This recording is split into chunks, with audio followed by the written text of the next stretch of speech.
Today we're going to learn about, we're going to talk a little bit about power functions.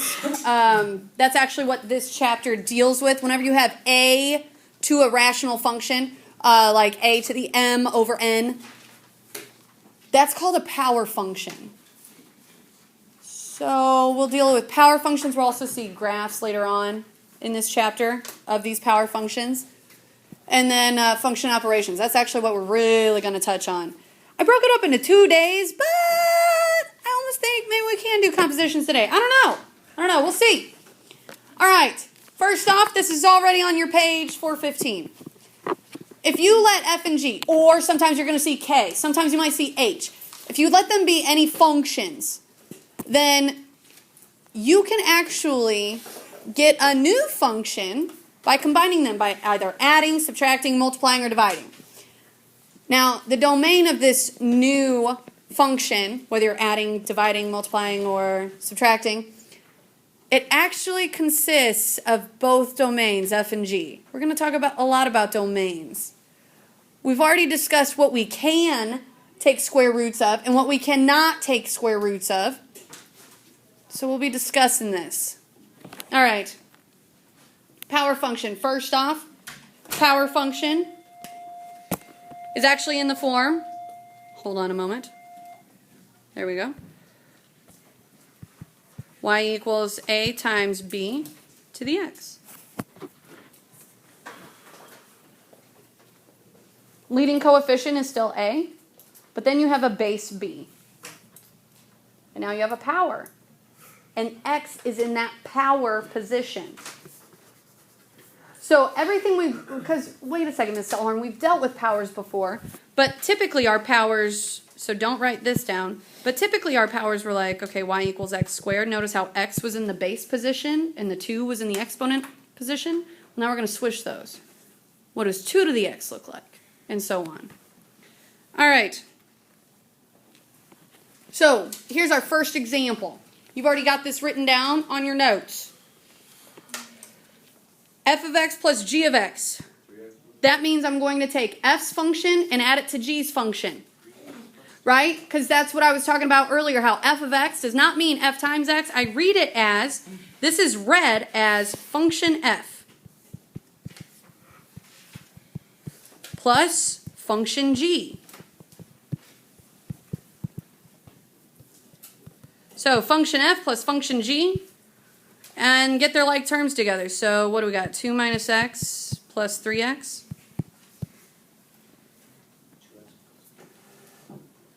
So yeah, 2x plus 2.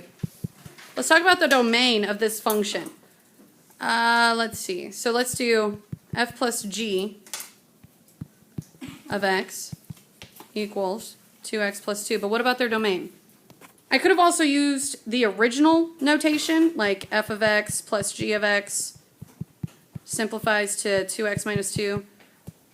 Those notations are equivalent, depending on your college algebra book. Depends on what notation you need to get used to. But let's talk about domain. Anytime we talk about domain, I'm going to tell you, we're looking for some main things. With domain, you have to check out f's function and g's function, but domain deals with, do we have any denominators that can't be 0? Because we dealt with that in chapter 9. Denominators can't be 0. Also, why? Why did that switch to x? Sorry, hold on. Should be 2x plus 2. Lo siento. All right. So not only can denominators not be 0 from chapter 9, but also now in this chapter, we've realized, well, and even in the quadratic chapter, when we learn quadratics, you can't have square roots of negative numbers because then they become imaginary. So you're also looking for square roots. Anything in a square root. How do I do this? The radicand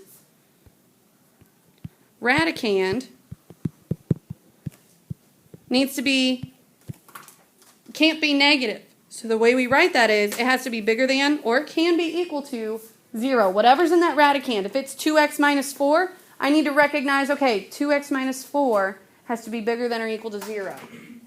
Those are the numbers I can plug in.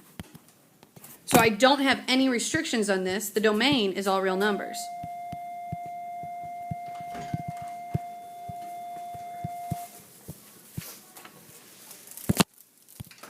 So next problem, let's take f's function. So what is that? 2 minus x. And let's subtract g's function. Notice how I'm going to put g's function in parentheses, because if it was not a monomial, I would need to distribute that minus sign. FYI, it's going to trip us up. So I'm going to put g of x, or whatever comes after the subtraction sign, in parentheses. Either of those are okay. We just need to recognize that they mean the same thing. I don't know what the ACT is going to look like, or the SAT is going to look like, or the AccuPlacer test if you take it at SWIC. I don't know. All right, domain. Do we have any restrictions? So we look for, does the denominator, well, no, we don't have any fractions, we don't have a radicand, so it's all real numbers. Domain is all real numbers. So g's function, minus f of x. When that happens, we need to make sure we put f of x in a whole set of parentheses, because I need to distribute. This is what I was talking about. You need to distribute that minus sign. So 3x minus 2 plus x, 4x minus 2. So I'm just going to do f minus g of x, because I'm lazy, and we get 4x minus 2. I messed up the notation. Notation should be g minus f, because that's what the original problem did. Thank you. Domain. We're still looking for, do we have any denominators? Do we have any radicands? And we still have not seen what that looks like. So all real numbers for this situation.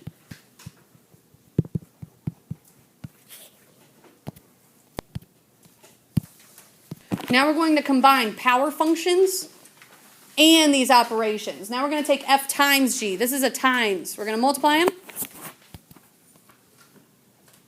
In this, so f times g, well, coefficient of 1 times 3, we get a coefficient of 3, and then what do you do with those exponents? So now there's the snowball. What did we do last section? We added exponents when we multiplied like bases.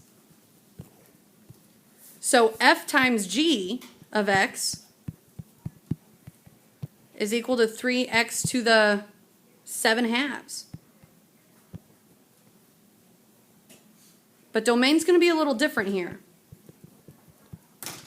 We got to recognize that, wait a second, when you have a denominator in an when you have an exponent, that is a fraction. When you have a rational exponent, you've got to also realize, hey, wait a second, those can be rewritten, because that was what section 1 was about, those can be rewritten as radicals. So technically that's a square root. That's a square root of x to the 7th power. So wait a second. Square root of x to the 7th power. Notice that radicand. That radicand has to be bigger than or equal to 0.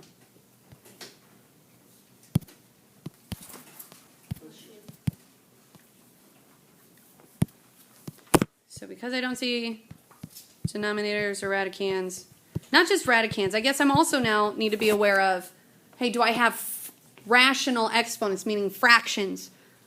Do I have a fraction in the exponent position? Because then I got to be wary.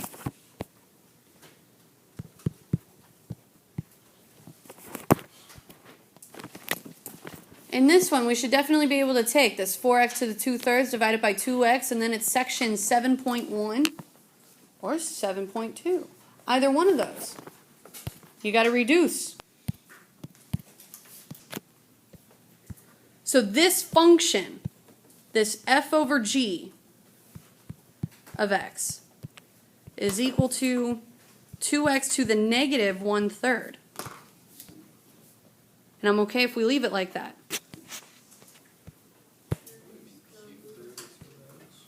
So I could rewrite it as 2 times the cubed root of x, but it's still to the negative 1 power. Anytime you have a negative power, that means you're in a denominator. So this is equal to 2 over the cubed root of x.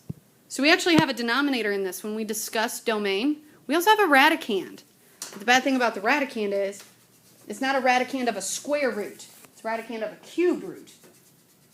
When you have an odd index, negative and positive numbers are okay. It's the even indexes that you've got to be aware. But that denominator can't be 0. What would make that denominator 0? So what would make this denominator 0? Cube both sides. What's 0 cubed? 0. So that denominator, that x can't be 0. If that x is 0, if we tried to plug in our calculator as 0, 2 times 0 to the negative 1/3, it'll say error.